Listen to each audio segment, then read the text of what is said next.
Alors, on va démarrer, ça va se dérouler en deux temps. On va parler d'abord d'un logiciel qu'on a développé, enfin, sur lequel on a travaillé, qui s'appelle le concept 3D. Et puis, Émilie, tu prendras ensuite la suite pour l'usine 4.0.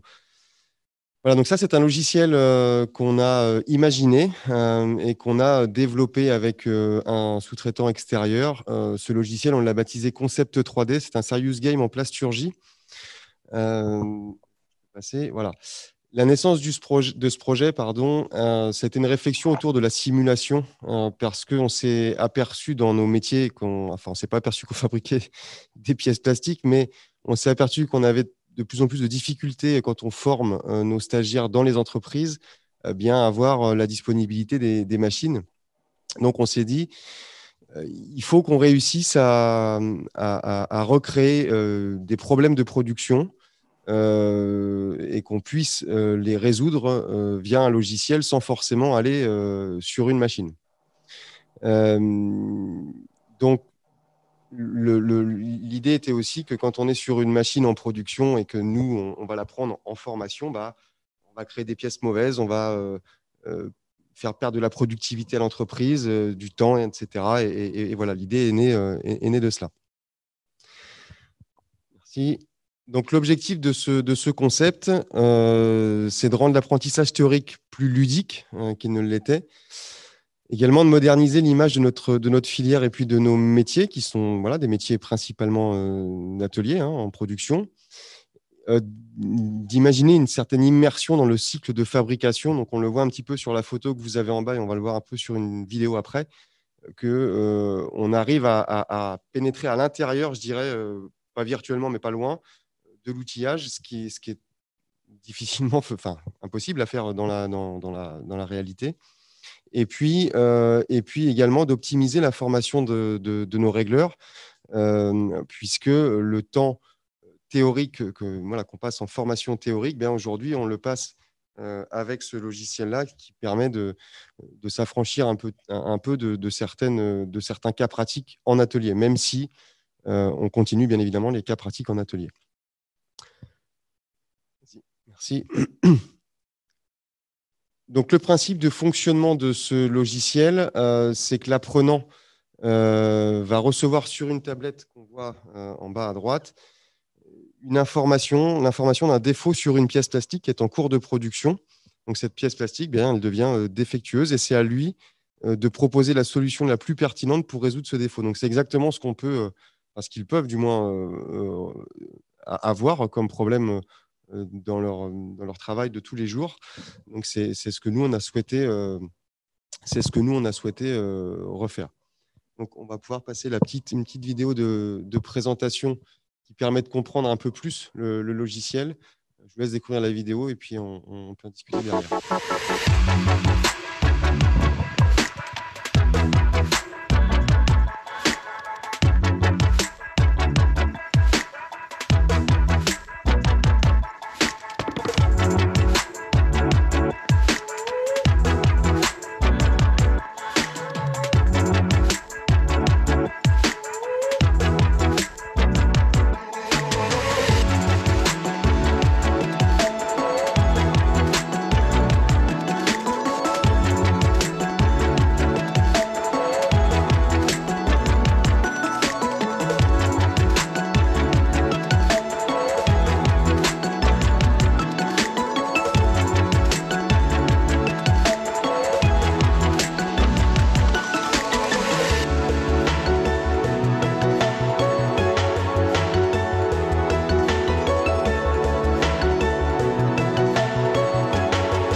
Voilà, donc sur cette petite vidéo, on a vu le fonctionnement de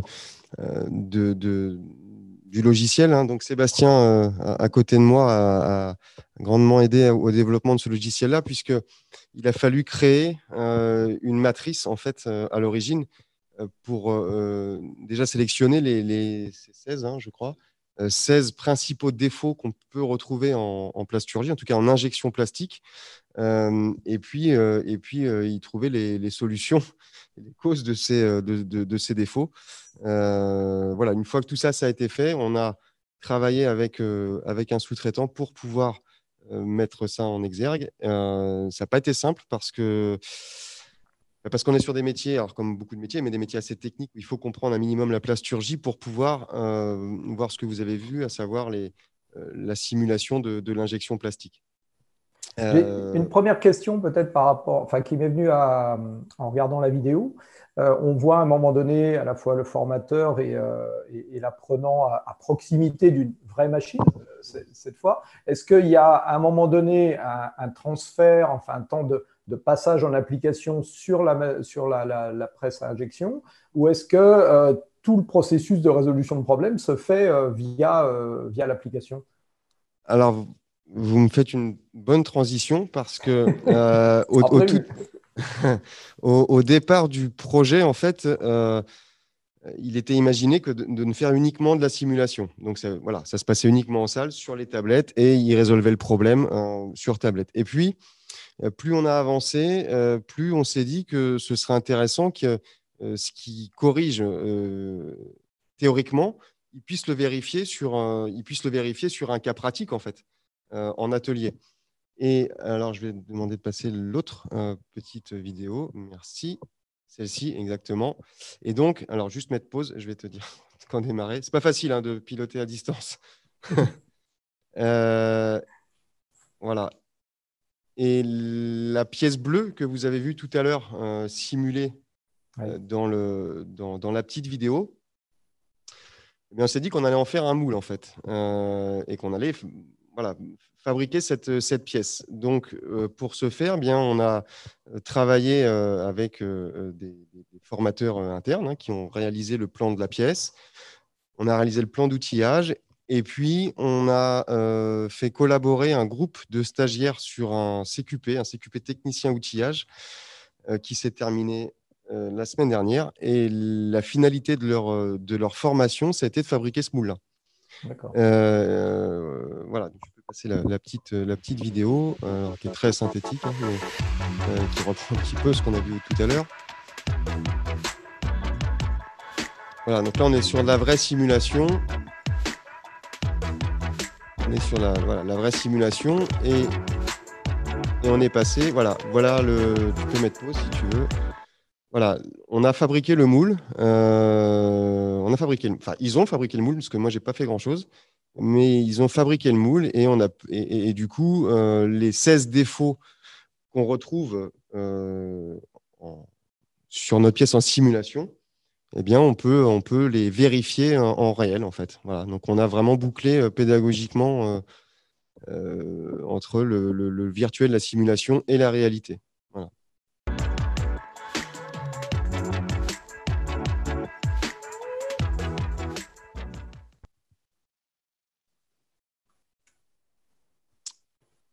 Ok, merci. De rien. Après aussi, on avait fait ce projet-là, parce que c'est des tablettes multimédia. Donc, on s'aperçoit qu'aujourd'hui, on est quand même dans le multimédia. Et on a 10 tablettes. Donc, on peut faire participer 10 participants. Parce que 10 participants autour d'une presse, à leur expliquer les défauts, c'est assez compliqué, quoi. Donc, les tablettes, ça permet aussi puis d'eux-mêmes de voir comment ça se passe, quoi. C'est plus ludique, plus attractif pour eux, quoi. Est-ce que ça permet, du coup, par rapport à ce que vous venez de dire, hein, effectivement, 10 personnes autour d'une presse peuvent, si on leur fait faire toute la même manipulation ou la même recherche de panne, forcément, ça prend beaucoup de temps. Donc, est-ce que ça permet, dans un temps de formation en atelier plus court, en dissociant le travail sur tablette et le travail sur machine, du coup, de mieux optimiser ce temps et que tout le monde véritablement fasse les TP? Alors, on est au prémisse de ce logiciel, hein, puisque on l'a utilisé sur plusieurs groupes déjà. Mais alors, voilà, Covid faisant, on a eu quand même quelques formations qui ont été un peu compliquées à animer, je dirais. Mais en tout cas, oui, les premiers groupes qu'on a fait montrent qu'on a un résultat qui est plutôt positif, puisqu'ils comprennent plus rapidement, en fait, alors, le problème, ils le comprennent, mais la résolution du problème et surtout la dynamique et l'analyse qu'ils doivent en faire est différente que si on les met voilà, sur presse tout le temps. Donc oui, pour répondre à votre question, le temps d'assimilation est un peu plus rapide, en fait, hein, du problème et de ce qu'ils peuvent rencontrer en production. Et ça permet une meilleure rotation aussi des apprenants sur la machine elle-même, du coup. Oui, tout à fait. Ah ouais. Et, et donc, il y a 16 possibilités d'erreur, hein, c'est ça que vous disiez? Enfin, il y a 16 scénarios. Et du coup, vous changez les scénarios au fur et à mesure de manière à ce qu'ils ne retrouvent jamais les mêmes, j'imagine. C'est ça. Alors, vas-y. Donc, oui, c'est ça. Il y a 16 défauts généraux, on va dire. Après, on ne peut pas tout mettre non plus. Hein. C'est tellement, oui, il faut faire important l'injection. Il y a tellement de défauts. Donc, après aussi, l'ordinateur, en fin de compte, c'est pour le formateur. Donc, moi, je vois les erreurs qu'ils font. Je sais combien de fois ils ont fait d'essais. Et je peux envoyer des indices. Si je vois qu'ils bûchent un peu trop, je peux envoyer des indices, mais que à la personne, que à l'apprenant qui a du mal, quoi. Les autres ne le verront pas. D'accord. Donc, d'accord. Vous individualisez en fait la réponse. C'est vraiment le formateur qui reste le pilote, en fait, qui reste le pilote, hein, et qui va en fonction de ce qu'il a comme stagiaire en face, qui voit en direct le temps de réponse du stagiaire, si il a essayé 10 fois alors je crois qu'il n'a même pas le droit à 10 fois, d'ailleurs, s'il a essayé 4 ou 5 fois de trouver la solution et qu'il n'y arrive pas. Du coup, je sais plus où j'en étais, mais c'est pas grave. Voilà, c'est le formateur qui va piloter tout ça quand même. Voilà. Et ça se fait généralement en salle de cours ou ça se fait directement dans l'atelier, pour reprendre ce que disait Jean-Luc tout à l'heure. Oui, donc ça peut se faire en atelier, ça peut se faire en salle de cours, et je peux le faire dans l'industrie, carrément. Parce que le PC, là, ce PC, il sert de Wi-Fi, il sert de routeur. Okay. Donc, je peux me connecter n'importe où. Je n'ai pas besoin de Wi-Fi de l'entreprise, de rien. C'est le PC qui crée un Wi-Fi. D'accord. Un routeur, quoi. Donc, je peux aller dans d'autres entreprises. Et puis, alors, ce qui peut paraître un détail, mais qu'on n'est pas un du tout, parce que voilà, on arrive dans certaines entreprises où pour se connecter, c'est très compliqué, en fait. Alors, si on n'a pas de réseau, c'est très compliqué, surtout dans les ateliers. Et ça, c'est vrai que c'était ce qu'on a mis dans le cahier des charges, et c'est quelque chose qui est plutôt très, très pratique. Ouais. Parce que je voyais dans votre première vidéo que ça faisait un peu pub aussi pour vous dire tiens, on peut venir former vos salariés finalement de cette manière-là. C'est ce que vous faites actuellement. Vous faites de la formation continue finalement de salariés directement dans les usines, quoi. Oui, c'est ça. Oui, en formation continue. Oui, c'est vrai que je ne l'ai pas précisé, mais c'est bien. Alors, c'est intéressant.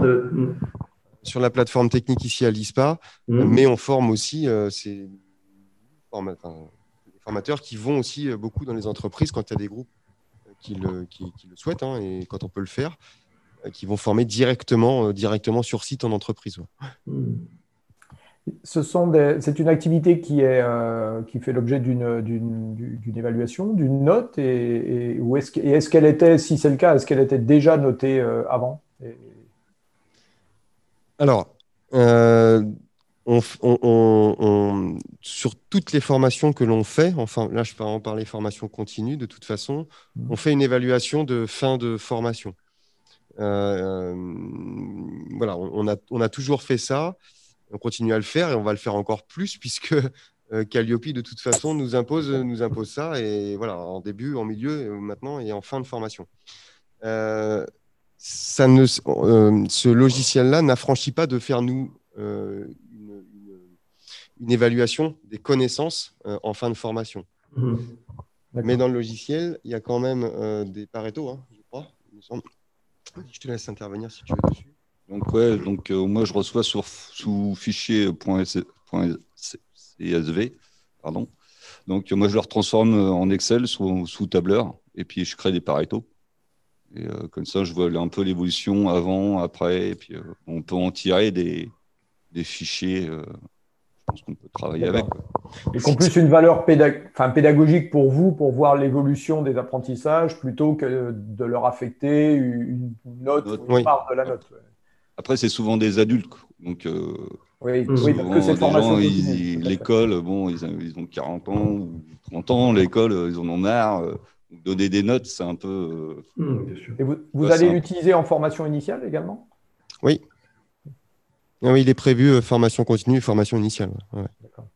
On n'a pas encore eu le temps vraiment de le mettre en place et d'échanger avec tous nos collègues dessus, mais c'est des choses qui sont prévues sur début 2021. Est-ce qu'on peut imaginer que, on va dire, l'infrastructure en fait de l'application puisse être transposée sur d'autres processus de fabrication, du coup? Oui. Ça faisait également partie du cahier des charges. En fait, c'est pour ça que c'était un petit peu long à développer, puisqu'il y a une base commune en fait. Enfin, alors je suis pas développeur, hein, mais là-dessus, mais il y a une base commune qui permettra quand on va redévelopper ce logiciel sur de l'extrusion, enfin en tout cas sur une autre technologie, de passer moins de temps, puisqu'on l'a déjà fait sur la techno qui était la plus simple pour nous et la plus connue, qui était l'injection en fait. Voilà, mais ce sera transposable sur d'autres technologies. Ouais. Et pour avoir une petite idée, donc vous avez travaillé avec My Serious Game. Oui. Quel a été le temps du projet entre le moment où vous êtes vu la première fois et puis et le produit fini? Qu'est-ce qu'il a fallu comme… C'est là où le bas balance un petit peu, parce que entre quand le projet a été imaginé, je dirais, et quand il est sorti, il s'est passé 2 grosses années. Mais ces 2 grosses années n'ont pas été du travail à 100% sur le projet, en fait. Voilà. Donc, ça a été beaucoup d'allers-retours entre chez eux, chez nous, prendre, nous, le temps de créer cette fameuse matrice qui est assez lourde, en fait. Donc, il s'est passé deux bonnes années. Et peut-être le temps de se comprendre entre vous aussi, et puis des gens qui ne sont pas du tout de la partie, quoi.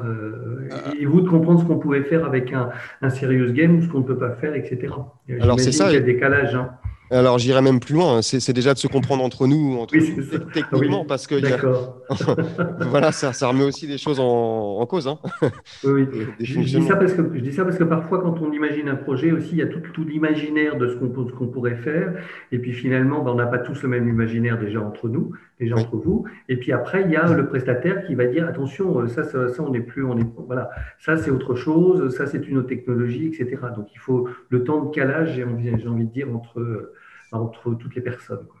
Ouais, c'est exactement ça. Il y a eu des échanges un peu. Oui, c'est ça. Ouais. Ce qui fait que souvent, sur un deuxième projet, on va beaucoup plus vite parce qu'on sait ce qu'on peut en attendre et comment on peut se parler. Quoi. Peut-être une dernière question, je ne sais pas, où il y a peut-être d'autres choses à voir après, mais une enveloppe budgétaire à peu près Oui, je peux vous la donner. On est aux alentours de 100 000 euros. D'accord. Oui, d'accord. Après, c'est intéressant parce que voilà, il faut pouvoir mettre ça en perspective. Oui. Après, sur ce genre de projet, en tout cas avec du recul, on en a échangé, entre il y a 2 ans et demi et aujourd'hui, ces technologies-là évoluent très très vite en fait. Oui. Voilà, donc entre le cahier des charges qu'on a fait il y a 2 ans et demi, qui était un cahier des charges pour développer quelque chose sur 6 mois en fait, mais ça a mis 2 ans et demi. Je pense que si on redéveloppe un autre logiciel ou si on fait améliorer cette application-là, on sera sur des choses plus futuristes, plus modernes, plus voilà. Mais je crois que quand on monte des projets comme ça aussi, moi je le vois dans des projets européens. Alors déjà souvent le produit final n'a pas toujours à voir avec ce qu'on comptait faire aujourd'hui. C'est-à-dire que, voilà. Oui. Et deuxièmement, il est aussi important d'apprendre à faire le produit final qu'apprendre à faire un cahier des charges pour savoir ce qu'on va voir la prochaine fois. Et finalement, on apprend ça. On apprend beaucoup ça. Ça a été le cas. Alors après, voilà, c'est un premier pas, je dirais en tout cas, nous, ça a été un premier pas, parce que c'est une première en France quand même. C'est quelque chose qui n'existe pas dans les autres organismes de formation en plasturgie. Ouais, non, mais c'est une vraie première en France. On s'est protégé juridiquement d'ailleurs. Et voilà. Et derrière, c'était pour mettre le pied, je dirais, dedans, et ça va continuer. Puisqu'on parlait, puisqu'on parlait argent, est-ce qu'on peut imaginer que ça permette de faire des économies sur certains TP qui pourraient être coûteux? Alors peut-être pas sur cette machine-là et ce TP-là en particulièrement, mais parce qu'on imagine que quand on simule des pannes, on a aussi du déchet de matière ou des choses comme ça. C'est peut-être pas la matière qui est le plus coûteux, vous allez me dire, mais est-ce que ça peut permettre effectivement de faire des économies parce qu'on peut renouveler à l'infini en fait le phénomène de panne et de résolution de panne? Oui, ça va créer. C'était pas l'objectif cherché, par contre. L'objectif cherché, c'est ce que je mettais un petit peu au début, c'est qu'il y a aussi cette partie quand même de perte de productivité pour une entreprise. Alors, voilà, quand on fait cette formation en entreprise et qu'on va créer une panne ou autre, parce que c'est notre métier de leur faire comprendre comment résoudre ce problème, en fait, hein. Forcément, ça va créer un manque de productivité parce qu'on va arrêter la machine et on se retrouve dans des entreprises où c'est compliqué de leur dire arrêtez la machine parce que je vais former 3 de vos collaborateurs. C'est plus compliqué. Donc oui, ça peut. Peut-être qu'en centre de formation, ça évite le coût des pannes et des casses. Alors oui, mais alors en l'occurrence, les défauts que l'on crée sur les pièces là, logiquement, c'est pas des défauts qui sont censés abîmer, je dirais, les machines, mais ça pourrait être le cas, ouais, ça pourrait être le cas. Okay. En tout cas, il y a peut-être, au-delà de faire des économies, je dirais, sur la fabrication, etc., il y a peut-être aussi le fait de dire, tiens, ça va nous permettre aussi d'élargir notre spectre de recrutement, etc.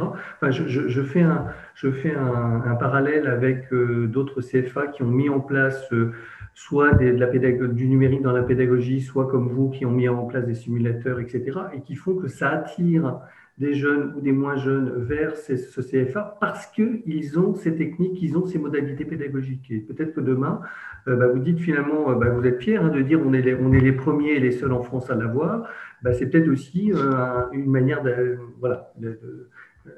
une manière d'attirer. Et oui, je suis. Alors, oui, tout à fait. Alors, ça fera partie aussi de mes fonctions futures, en fait, justement. Je vais me servir, moi, de ça, voilà, pour créer j'aurai l'occasion de vous en reparler, des manifestations, des matinales ou autres, pour qu'on puisse utiliser et faire voir que ce qu'on fait sur Alençon, dans nos métiers de la plasturgie sur Alençon, c'est plus forcément l'atelier outillage. Voilà, on est dans le numérique, quoi.